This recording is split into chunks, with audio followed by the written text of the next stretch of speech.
Hello there guys, welcome to one of my videos.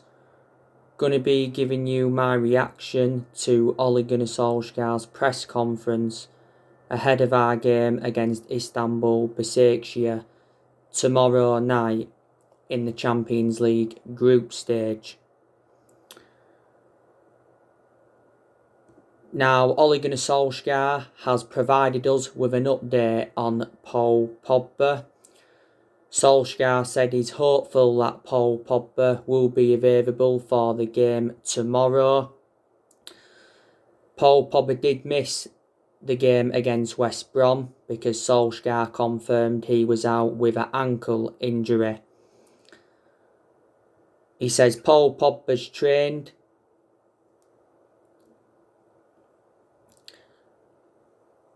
and said there will be a reaction tomorrow when we report on it. Now, Ollie has confirmed that Luke Shaw is obviously out. I think he's out for 4 to 6 weeks with a hamstring injury, but Ollie's said that it should be closer to 4 weeks rather than 6. He's obviously confirmed that Phil Jones is still out. He's provided us with an update on Jesse Lingard. He said Jesse Lingard is self-isolating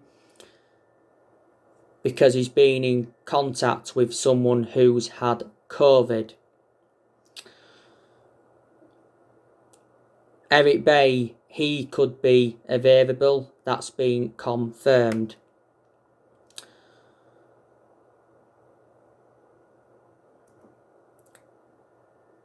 Now, Ole Gunnar Solskjaer spoke about Dean Henderson during the press conference, and he said that Dean Henderson wants to stay at Manchester United and play for Manchester United. Now, obviously, there has been rumours saying that he could be going out on loan in January. Now, was it earlier on in the month, Dean Henderson made his debut for England. Dean Henderson has not yet played in the Premier League for Man United this season. He was asked if Dean Henderson would be starting tomorrow. I don't think he's sure, to be honest with you. I think probably David De Gea will remain in goal. Dean Henderson actually started in the game in Turkey against Istanbul Basaksehir. That was his Champions League debut. Now, at the start of the season, Dean Henderson signed a 6-year contract with the football club worth around 120 grand a week. And I think he can become our number one at some point because he has got that experience behind him. Dean Henderson endured 2 successful loans with Sheffield United. He's also had loan spells with Stockport, Grimsby and Shrewsbury in the past. We got him at the age of 14, so he has been part of the club for several years. Now, I think he wants to go out on loan so he can obviously become England's number 1. But yeah, this is what Solskjaer has said regarding him. Now, also, Ole Gunnar Solskjaer got asked about Anthony Martial during the press conference. And Ole Gunnar Solskjaer has explained why Anthony Martial has had a slow start to this season. Because, obviously, he had a 3-game suspension in the Premier League because he got sent off in our 6-1 defeat to Tottenham. Now, in reality, Martial shouldn't have been sent off in that game. But Ole has backed Anthony Martial to rediscover his form, and he said Martial cannot rest on his laurels. Like Solsjaer mentioned, Martial scored around 23 goals last season. He was very, very good last season under Ollie. He was also very, very good in his debut season under the Louis van Gaal era. Martial's enjoyed a good 5 years or so now at the football club.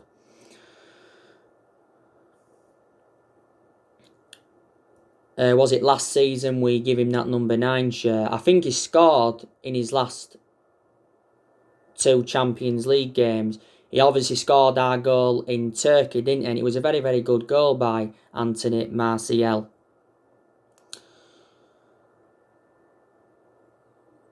Solskjaer has obviously said that our concentration must improve and we need to see more discipline.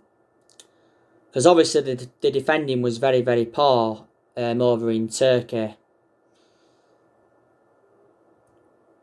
So yeah, these are a few of the things that I did mention during the press conference. Obviously Bruno Fernandes did get mentioned. Obviously Bruno Fernandes doesn't get dropped from the team. Bruno Fernandes is definitely Manchester United's best player. You know, Bruno Fernandes has enjoyed around, 10 good months now at the football club. Obviously scored quite a lot of goals, but a lot of his goals have come from the penalty spot. Reflects on his good performances last season. He won Premier League Player of the Month twice.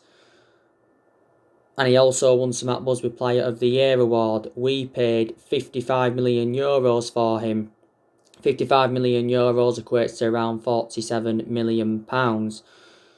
Obviously, things have got to improve at Man United, because if they don't, that could persuade Bruno Fernandes to leave the football club. He's under contract with Man United until 2025.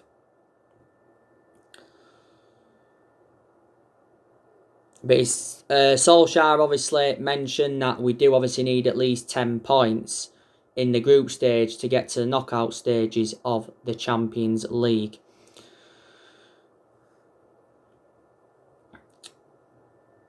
But yeah. Now, if we do beat Istanbul Basaksehir, it will be our 3rd win in a row in all competitions, because we have won our last 2 games in a row.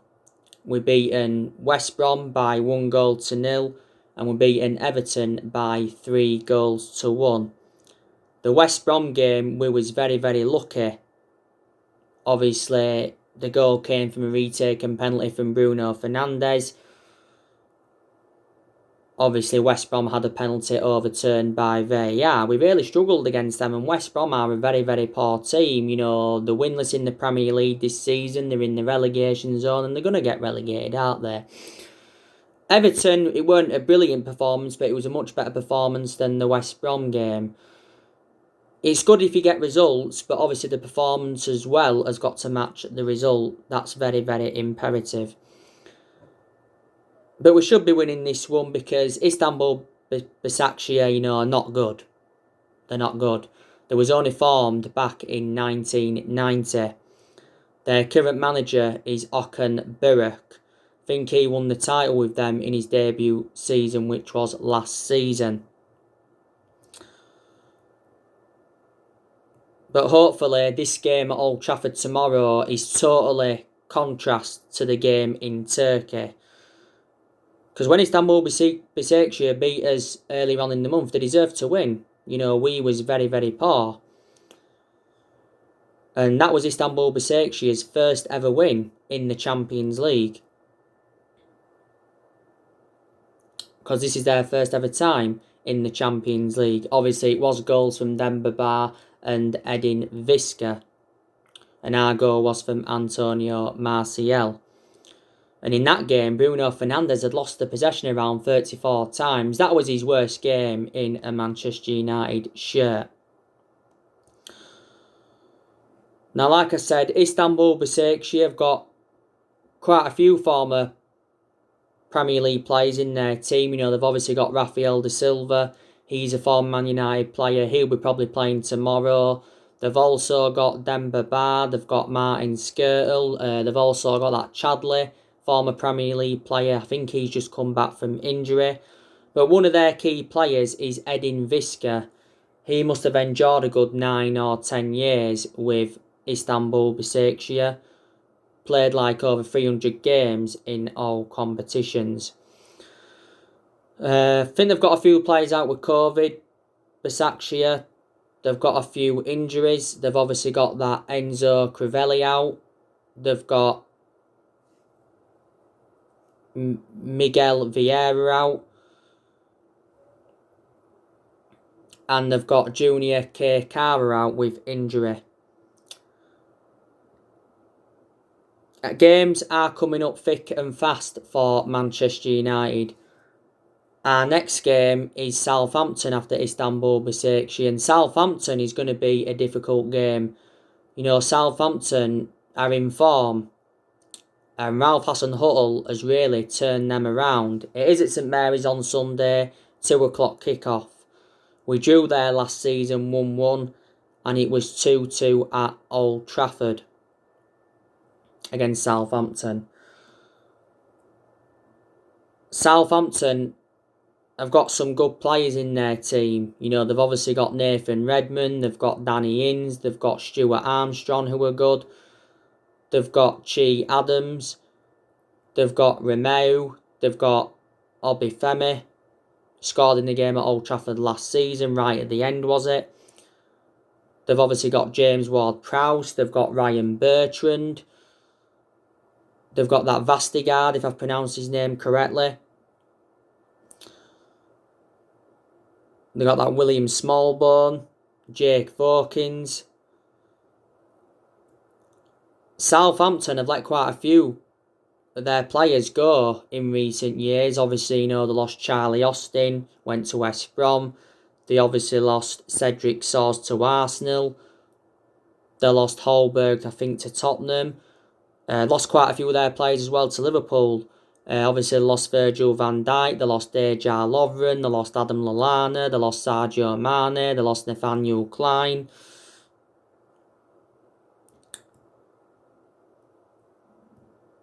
So there you go.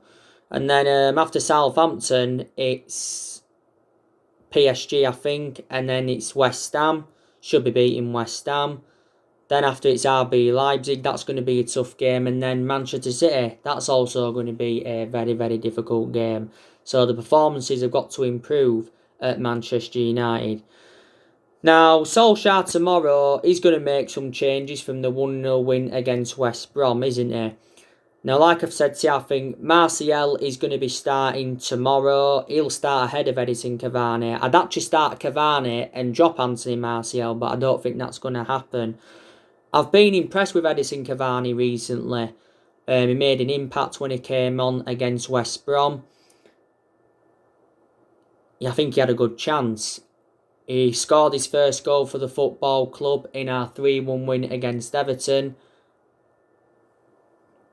And he almost scored with his first touch when he came on against Chelsea. Edison Cavani's the short term, isn't he, for Man United? You know, got him on a free transfer. He signed a 2-year contract with the club. I don't know if he's going to see out his 2-year contract, but he's on around 230 grand a week now and currently wears that number 7 shirt. Now, Mason Greenwood, now he could be involved in the game tomorrow. You know, he may not start the game, but could be involved. Mason Greenwood didn't play any part in the West Brom game because obviously he was out with illness. Solsjaer confirmed prior to the West Brom game that Mason Greenwood weren't in training for like 9 days because of the illness. Obviously he's had injuries and personal issues. Don't forget Greenwood was withdrawn from the England under-21 squad because of this. And he was withdrawn from the England squad earlier on in the season with Phil Foden, was Mason Greenwood. But Solskjaer's been defending Mason Greenwood a lot this season. And he said prior to the West Brom game he will benefit from taking a step back. Solskjaer said he's enjoyed a fantastic year. This is Greenwood's second season in our senior squad. I think like last season he scored like 17 goals for the first team, and at the start of this season we give him that number 11 shirt. I want Donny van der Beek to start this game tomorrow against Istanbul Basaksehir. Donny van der Beek has actually started our last 2 games in the Champions League. He's not yet made his full Premier League debut for the football club. Solsjaer needs to start him, because in the games he has played and he's been very, very consistent. If he starts tomorrow, I think he'll start on that right-hand side. But Donny van der Beek revealed during the international break that Solsjaer told him he'll have to remain patient and wait for his opportunities. Donny van der Beek made a confession regarding his playing time, saying that he would have loved to have played more, or should I say a lot more, at Manchester United this season. We paid £40 million for him from Ajax. I'd definitely play him over Paul Pogba, Donny van der Beek. I really, really would. He's more of a priority than Paul Pogba. Now, Bruno Fernandes, he'll probably keep his place in the team, like I've said. You know, he's undroppable, reflecting on his good run of performances. If it wasn't for Bruno Fernandes, I think we'd be in a worse position than we are already in. I really, really do, because Bruno Fernandes has made the difference in the team. He'll play number 10. Now, Paul Pogba, he'll play if he's available. May not start, but could be involved in the game. We'll know more tomorrow in regards to Paul Pogba. Paul Pogba's actually lost his place in the team because he's only started like 2 of our last 8 games. Prior to the West Brom game, Solsjaer was backing Paul Pogba to improve. And he's had one-to-one talks with him. And obviously Solskjaer's got to solve the Paul Pogba issue. So we've obviously been having issues with him. He made a few comments recently, did Paul Pogba, saying that, you know, this season's been the most difficult period in his career, and he said playing for France is a breath of fresh air. And he was basically, in general, just talking about his Man United struggles this season. Reflect on Paul Pogba's recent comments, though, he has received quite a lot of criticism, hasn't he? Didier Deschamps, the France manager, he's been talking a lot about him recently, saying that he understands Pogba better than Solskjaer, and he says obviously he cannot be happy with his situation at Old Trafford for being left on the bench and for playing out of position. And Pogba was not happy when we triggered that 1-year extension on his contract earlier on in the season.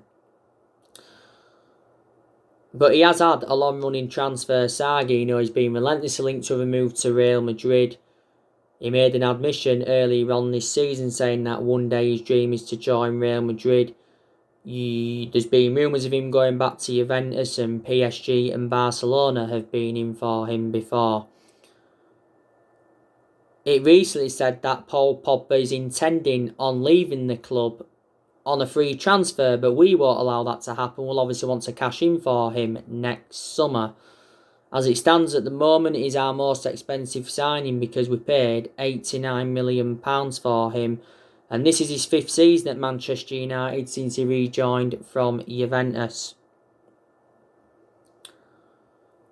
You know what I mean?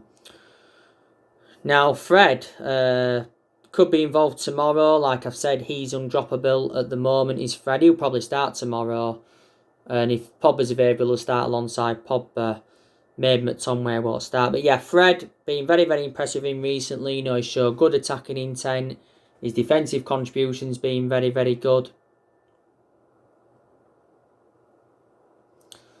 And he's overall improved under the Solskjaer era. We paid around £47 million for him from Shakhtar Donetsk, didn't we?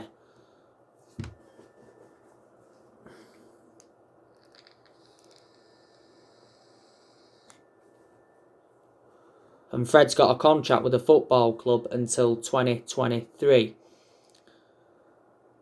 Now, Alex Telles, he'll start at left back. Tomorrow night will be his second appearance for Man United in the Champions League and his third appearance in all competitions. He recently played against West Brom, didn't he, Telles? I thought he was very, very good on his Premier League debut. Showed some good attacking intent. He's going to be a good signing for Manchester United. We paid like 15.4 million for Alex Telles, and Telles signed a 4-year contract with the club, didn't he? He's going to bring a lot to Man United. He really, really is. Good on his Champions League debut as well against PSG. Harry Maguire, he'll be one of the centre-halves. I've been very, very impressed with Harry Maguire recently. He's been very effective in the air. He's made some vital interceptions. He showed some good attacking intent. He's been pretty good from set pieces. Good to see him bounce back because he did have early season troubles. Harry Maguire is our current captain. And he's the most expensive centre-half in the world at the moment because we got him in a deal worth £80 million. I think Tuanzebe will start tomorrow. I don't think Lindelof will. Tuanzebe was very, very good in the game against PSG. That game against PSG was his first start for Man United in 10 months. Solsjaer was talking about Axel prior to the Chelsea game earlier on this season, and he challenged him to add consistency to his... He challenged him to add consistency to ensure that he has a long career at Man United. But obviously, all is hopeful that he will remain injury-free. Basaksehir will start at right back tomorrow night. I've been impressed with Basaksehir in a lot of games this season. There's been a couple of games where he's looked off the pace and that. Against West Brom, I thought he was exposed on one-on-one situations quite a few times. Like I said, I think it'll be De Gea in goal. Could possibly be Dean Henderson starting, but I think it will be David De Gea. Like I said, David De Gea will remain our number one this season. Marcus Rashford, he should be starting this game. He started against West Brom, but, Marcus Rashford didn't look fully fit against West Brom because prior to the game, he had a shoulder problem, didn't he? And reflects on that, he missed England's game, didn't he, recently? Marcus Rashford has improved under Ollie. He weren't so good against West Brom because he was fatigued. A few weeks ago, turned 23. Marcus Rashford has been part of the club for several years, hasn't he? He scored a hat-trick against RB Leipzig, didn't he? He became the second Man United player to score a hat-trick as a substitute. He also scored later on against Paris. That was the second time he'd done that. Then he scored a few goals in the league this season. I think Rashford's more effective out wide than he is playing centrally. Juan Mata could be involved. He could be involved, Juan Mata. Might even start. I don't see it though happening. Juan Mata has had some games this season where he hasn't been that consistent, but on the other side of things there's been games where he has been consistent. He did well in both our Carabao Cup games against Luton and Brighton. He got man of the match for both of them games. Did well in the game against Chelsea. Did well against Newcastle. But weren't good against Everton. Weren't good against West Brom. He was too quiet. And weren't good against Basaksehir in Turkey. Matt has enjoyed a good 6 years or so at the football club. We got him for like £40 million from Chelsea back in 2014. Daniel James, don't see him starting. Might not even be involved at all. Daniel James's appearances are now limited. He's only made 5 appearances for the football club in all competitions this season. But despite his lack of playing time, he still says that he loves it at Manchester United. So there you go. What formation do you think Ollie's going to go with tomorrow? Probably the 4-2-3-1 because he has gone a lot with that formation since he got appointed in as Manchester United manager, hasn't he? In like the big games, he's gone with the 3-5-2 formation.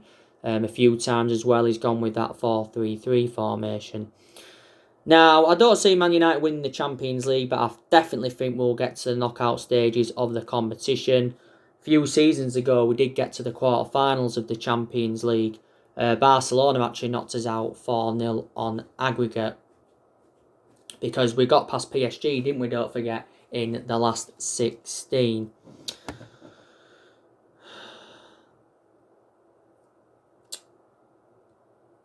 You know. But yeah, I don't think Ole Gunnar Solskjaer is the long term for Manchester United. I really, really don't. Because I don't think he's like he's not going to be changing his tactics, you know, he's not going to be changing his team selections, and his team selections are very, very questionable. Like I've already said to you, there's issues at the club he's got to solve. He's got to sort out the Pogba issue. He's got to work out his best midfield. He's got to select the right formation. The stuff at Manchester United he has got to do. I think the main explanation why Solskjaer is still Manchester United manager is because he's a club legend, and reflecting on that, our board have softened their stance on him. Disregarding him being a club legend, I don't think he'd have been Manchester United manager now. This is his second full season at the football club. And I said if we could finish in the top 4 this season, or if we could win a trophy, that would represent a good season for Man United. Then obviously that would give us something to build on. Now, obviously, you thought we'd have been better this season, because obviously, you know, last season Solskjaer guided us to 3 semi-finals. He got us qualification for the Champions League. Also got us 3rd. And I thought, you know what, we can build on this and be better this season. But it just hasn't worked out like that, has it? And last season was Solskjaer's first full season at the club. Ollie's been at the club now almost 2 years. I think it's next month his 2-year anniversary. He's managed over 100 games for Manchester United in all competitions. And he has got a contract with the football club until 2022. Now, obviously, there's been a lot of talks of Mauricio Pochettino becoming Man United's next manager. You know, he's the favourite to take over, but it's recently said that we must act soon to get Pochettino in. Massimiliano Allegri, he's also been on our agenda. Julian Nagelsmann was on our agenda a few weeks ago. But we've, probably from a Man United perspective, they'll say, you know, we've obviously got to get a manager in with a proven pedigree, such as a Guardiola or Jurgen Klopp for prime example. You know, sacking Solskjaer wouldn't solve a lot, would it really? Because not all of the blame stems from him. Maybe some of it does, you know. There's been problems at the club for several years, you know. There's been a lot of problems with the board, because our board have not backed any of our managers that we've had since Ferguson left. Obviously, there's still problems with certain players. You know, there's some players at Manchester United that are not good enough to represent Manchester United. But you had Woodward coming out the other week saying that Man United remain absolutely committed to Solskjaer despite our poor start to the season. Our home form has been a worry as well. You know, we beat West Brom at Old Trafford, and that was our first win at Old Trafford in the Premier League this season. We was enjoying our worst start at Old Trafford for around 50 years. Where are we in the league table? Around 9th, something like that. But that's nowhere near good enough to our standards. You know what I mean?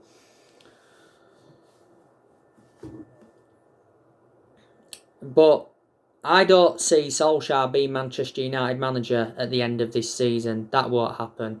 He won't be here then. I don't even think he'll be Man United manager in January, but if he is Man United manager in January still, then obviously he's got to decide on what signings he's going to make, and he's obviously got to decide on what players he's going to go. I think he's sort of has an idea of what players are going to go next year. I think next year Jones will go, Rojo will go, Romero will go, because Romero's our 3rd choice goalkeeper. I think Timothy Fosu-Mensah could go. A few players will also leave next summer. I think Matic could go because he's lost his place in the team. I also think that Paul Pogba could go. Juan Mata could possibly go. James could even go. Brandon Williams, there's rumours of him going out on loan in January, and it says Southampton are interested. Brandon Williams is now our 3rd choice left back following the arrival of Alex Telles. So it could happen. Williams hasn't played one game in the Premier League this season for Man United. Ighalo leaving January when his loan expires. In reality, I think we need around 5 signings, maybe more, to win the Premier League title, but we obviously need other changes at the club. I think we've also definitely got to get a director of football in. You know the news regarding the director of football. So anyway guys, that's everything to update you today. Drop your comments, likes below on the channel. If you do, consider subscribe as always, and take care. God bless. See you all again very, very soon.